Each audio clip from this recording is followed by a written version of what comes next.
বইপত্র নথিপত্র বৃষ্টিতে ভিজছিল, এরকম একটা বিশৃঙ্খল পরিস্থিতির মধ্য দিয়ে আমরা দায়িত্ব নিয়েছিলাম।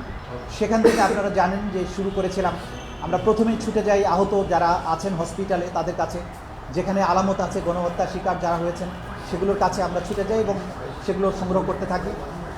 পরবর্তী সময়ে গুমের ব্যাপারে যে তদন্ত হয় সেগুলোর ব্যাপারে আমরা কাজ করি এবং এই কাজ করার মাধ্যমে আপনারা জানেন যে একটা কঠিন সময়ে যে কঠিন চ্যালেঞ্জ ছিল সেগুলোর মধ্য দিয়ে আমরা বিচার প্রক্রিয়াকে এগিয়ে নেওয়ার চেষ্টা করেছি। কারণ আমাদের দায়বদ্ধতা ছিল বাংলাদেশের ছাত্র জনতার প্রতি, যারা জীবনের সর্বোচ্চটা দিয়ে বাংলাদেশকে দ্বিতীয়বারের মতো মুক্ত করেছেন, স্বাধীন করেছেন। তাদের এই শহীদ পরিবারের সহযোগিতা পেয়েছে। আমি আজকের দিনে বিশেষভাবে স্মরণ করব যে শহীদ পরিবারের সদস্যরা যারা আমাদের উপর আস্থা রেখেছিলেন, আমাদের কাছে এসেছেন, সাক্ষ্য দিয়েছেন, আমাদের তদন্ত কাজ, আমাদের বিচার কাজে সাহায্য করেছেন। শহীদ পরিবারের প্রতি বৈষম্য বিরোধী ছাত্র আন্দোলন, বাংলাদেশের যে সমস্ত ঘটে যাওয়া ঘটনার ব্যাপারে প্রত্যক্ষদর্শী সাক্ষী এবং বিগত সরকারের ডক্টর ইউনূস সহ অন্তর্বর্তীকালীন সরকারের মাননীয় উপদেষ্টাবৃন্দ সবাই এই বিচারের ব্যাপারে আন্তরিক ছিলেন। তারা আমাদের সর্বাত্মক সহযোগিতা দিয়েছেন, ট্রাইব্যুনাল পুনর্গঠন করেছেন, এখানে বিল্ডিংগুলোকে নতুন করে সাজিয়েছেন। সুতরাং সেই চ্যালেঞ্জের মধ্য দিয়ে আমরা যে দায়িত্বটা পালন করেছি, আজকে যে পর্যায়ে এসেছে বিচার একটা গতিশীল পর্যায়ে আছে। আমরা চাইবো, আমরা আশা করি বাংলাদেশের এই যে জনতা, ছাত্র জনতার বিশাল ত্যাগের বিনিময়ে যে বাংলাদেশ, তাদের উপরে সংগঠিত নিষ্ঠুরতার যে বিচারের দাবি তাদের মধ্যে আছে, যে বিচারের তৃষ্ণা আছে, যে পরিবারের মানুষগুলো গুম হয়ে গেছে আর কখনো ফিরে আসবে না, সেই পরিবারগুলো চায় বাংলাদেশে তাদের এই পরিবারগুলো নিখোঁজ হওয়ার বিচার হোক, সঠিক বিচার হোক, যাতে করে তারা অন্তত একটা সান্ত্বনা পান যে তাদের প্রিয়জনকে ফেরত না পেলেও অন্তত যারা এই অন্যায়টা করেছিল তাদের একটা বিচার হয়েছে। সেই বিচারের যে তৃষ্ণা, সেইটার থেকে আমি মনে করি যে ইনশাল্লাহ নতুন যারা দায়িত্বে আসছেন, যিনি দায়িত্বে আসছেন, তিনি এই বিষয়গুলো মাথায় রেখে বাংলাদেশে এই মানুষগুলোর প্রতি, এই নির্যাতিত বেদনা হতে যে মানুষগুলো, তাদের প্রতি সুবিচার করার স্বার্থে এই বিচার প্রক্রিয়া অব্যাহতভাবে সামনে অগ্রসর হবে। আমি তো মনে করি কোনো শঙ্কার কারণ নেই, এটা স্বাভাবিক প্রক্রিয়া। রাজনৈতিক সরকার যখন নতুন সরকার দায়িত্ব নেন, নির্বাচিত সরকার, স্বাভাবিকভাবেই তাদের রাষ্ট্রের বিভিন্ন জায়গায় তারা তাদের পছন্দনীয় লোকজনকে বসাবেন। এটা হচ্ছে স্বাভাবিক নিয়ম, একদল যখন ক্ষমতার থেকে চলে যায়। আমি এখানে নিয়োজিত হয়েছিলাম অন্তর্বর্তীকালীন সরকারের সময়। এখন নতুন সরকার এসছেন, তারা তাদের পছন্দের লোককে, তাদের কাজের সুবিধা, তাদের নিজস্ব পরিকল্পনা আছে, তারা নিশ্চয়ই সেই অনুযায়ী এখানে বসিয়েছেন। আমার পক্ষ থেকে তাদের জন্য সর্বাত্মক শুভকামনা থাকলো, সহযোগিতা থাকবে, পরামর্শ দরকার হলে আমি দেব। এবং আমি একজন সাধারণ নাগরিক হিসাবে চাইব যে বিচার প্রক্রিয়া এখানে চলমান আছে সেটার জন্য অবশ্যই অব্যাহত থাকে, বাংলাদেশে এই অপরাধগুলো পুনরায় আর কখনো সংগঠিত হতে না পারে। এটাই মোটামুটি এখনকার প্রতিক্রিয়া আমার জন্য। আপনারা সবাই ভালো থাকবেন।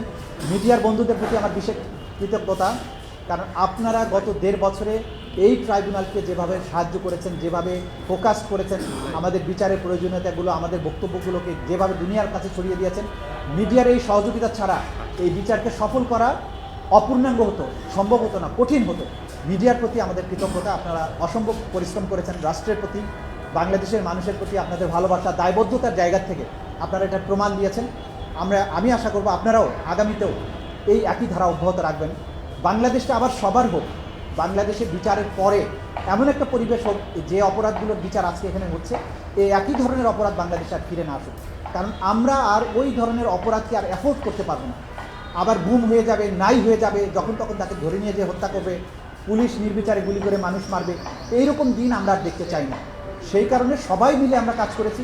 আমরা হ্যাপি আমার টিমমেটদের প্রতি, তদন্ত সংস্থার প্রতি। আমার টিমমেটরা সবাই প্রত্যেকেই তার জায়গা থেকে অবদান রাখার চেষ্টা করেছেন। আমি প্রত্যেকের উপর আজকে বলছি, আমি প্রত্যেকের উপরে সন্তুষ্ট। আজকে একটা আনন্দ নিয়েই যাচ্ছি যে যতদিন দায়িত্ব পালন করেছি প্রত্যেককে আমাকে হেল্প করেছেন। আমি আশা করব আগামী যিনি চিফ প্রসিকিউটর আসছেন তিনি একই ধরনের সহযোগিতা পাবেন, তিনিও সফল হবেন। বাংলাদেশ সবাই মিলে আমরা সামনে এগিয়ে নিয়ে যাব। ধন্যবাদ। আমরা দেখলাম যে সামাজিক মাধ্যমে আপনাদের একজন নানা রকম টোপ লাগছেন, আপনাদের অভিযোগ আছে এবং যেগুলো উনি আগে কখনো করেননি এবং থাকা অবস্থায় করেননি, লাস্ট মুহূর্তে বেশ 3 বেলায় দেখলাম তিনি অভিযোগ আনছেন সামাজিক যোগাযোগ মাধ্যমে। এটাতে আপনি সেটা ব্যাখ্যা করবেন, আর এটা হচ্ছে আপনি পুরো থাকবে কিনা আমাদের। আচ্ছা, ব্যক্তিগতভাবে হচ্ছে কে কী অভিযোগ করছে এগুলো আমরা আমলে নিচ্ছি না। ব্যক্তিগতভাবে কোত্থেকে কে কী বলছে সে ব্যাপারে আমাদের কোনো বক্তব্য নেই। আর প্রসিকিউশন টিমের বাকি অংশ রিশাফল হবে কিনা সেটা আসলে সরকার সিদ্ধান্ত নেবেন, বা নতুন প্রসিকিউটর আসার পরে তারা যদি মনে করেন যে এখানে তাদের চেঞ্জ দরকার, নেক্সট তারা সেই অনুযায়ী অ্যাকর্ডিংলি ব্যবস্থা গ্রহণ করবেন। এই মুহূর্তে সেটা আমার জানা নেই।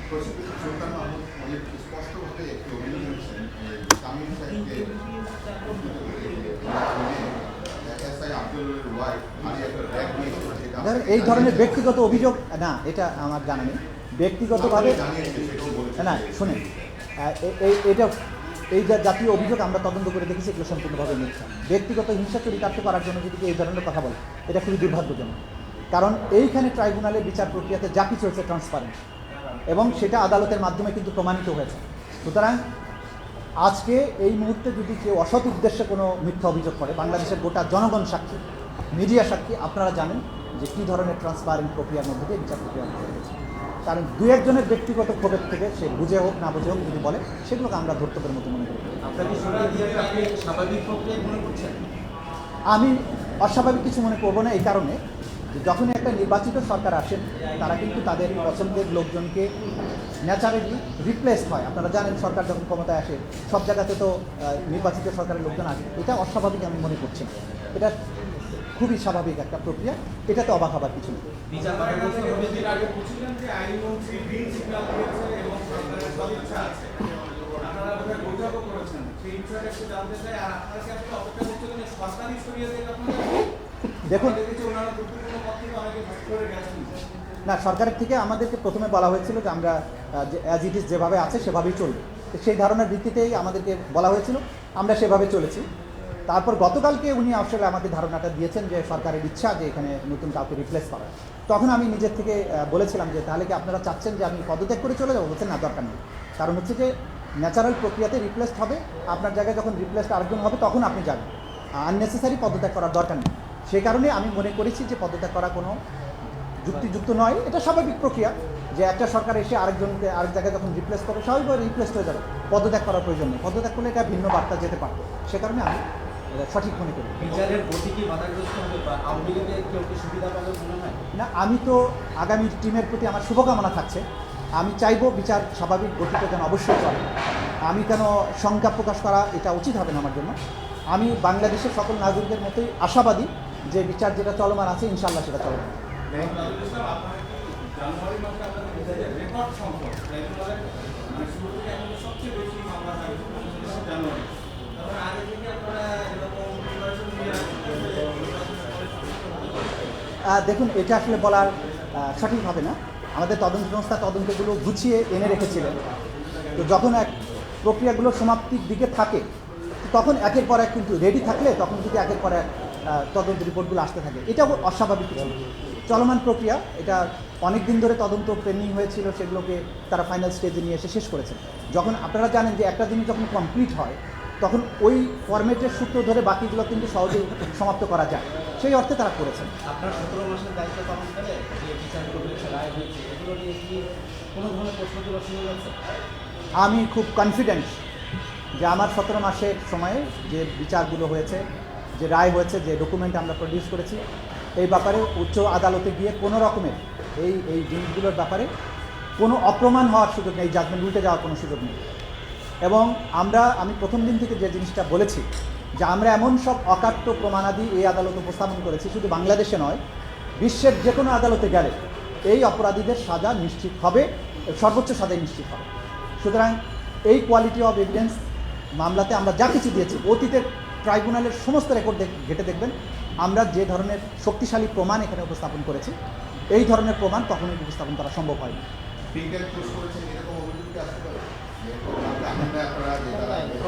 আমাদের আইনেই পিক অ্যান্ড চুজ করার বিষয় আছে, মানে আইনে বলা হয়েছে, যেমন ধরুন আমরা কিন্তু প্রথম থেকেই বলেছি যে বাংলাদেশের সমস্ত পুলিশ বাহিনী গণহত্যার সাথে সম্পৃক্ত ছিল। আমরা কিন্তু সমস্ত পুলিশ বাহিনীর বিচার করতে পারবো না। আমরা সুপিরিয়র কমান্ডারদের এবং সবচাইতে যারা নটোরিয়াস ভূমিকায় ছিলেন তাদেরকে বিচারের আওতায় আনবে। এটা যদি পিক অ্যান্ড চুজ বলেন, এটা অবশ্যই পিক অ্যান্ড চুজ, এবং আইনে এই ক্ষমতা দেওয়া আছে যে চিফ প্রসিকিউটর ডিসাইড করবেন কোন কোন মামলাকে তিনি এই ট্রাইব্যুনালে নিয়ে আসবেন, কোন কোনগুলোকে আনবেন না, কোনোটা দরকার হলে সাধারণ আইনে পাঠিয়ে দিতে পারবেন। সুতরাং মানবতা বিরোধী অপরাধের বিচার দুনিয়ার ইতিহাসে দেখবেন কোথাও গণহারে হাজার হাজার সৈন্যকে শাস্তি দেওয়া হয় না, সেখানে টপ কমান্ডারদের দেওয়া হয় এবং যারা একদম সরাসরি অ্যাট্রোসিটির সাথে ডাইরেক্ট ইনভলভমেন্ট ছিল তাদেরকেই সাজা দেওয়া হয়। আমাদের আইনে এটা বলা আছে।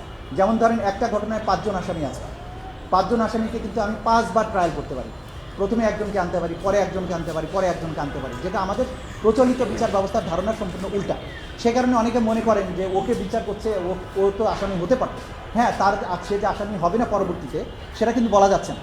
কিন্তু এই মুহূর্তে মামলা প্রমাণের জন্য আমরা যদি 5 জনের মধ্যে বাকি 4 জনকে সাক্ষী হিসাবে নিয়ে এসে মামলাটা প্রমাণ করি এবং পরবর্তীতে তাদের বিরুদ্ধে তদন্ত করি, তাহলে কিন্তু কোনো রকমের আইনগত ব্যত্যয় হবে না। সুতরাং আমাদের আইনে এই সুযোগ আছে, এই বিচারের ধারাটাই ভিন্ন।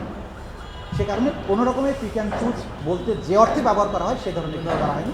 আমরা যা কিছু করেছি অ্যাজ পার ল। আপনারা সবাই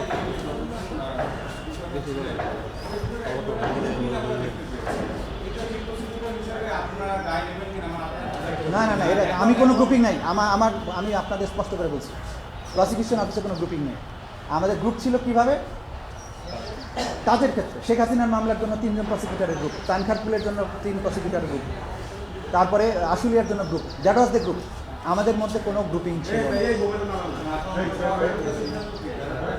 না, সেটা অন্য সব তাদেরটা তারা থ্যাংক ইউ, ভালো থাকবেন সবাই, থ্যাংক ইউ। না, ইনফ্যাক্ট সেরকম কিছু নাই আসলে, হস্তান্তর কিছু নাই। উনি আসলে তো আমি ন্যাচারালি আচ্ছা, আমার মূল পরিচয়, আমি সুপ্রিম কোর্টের আইনজীবী।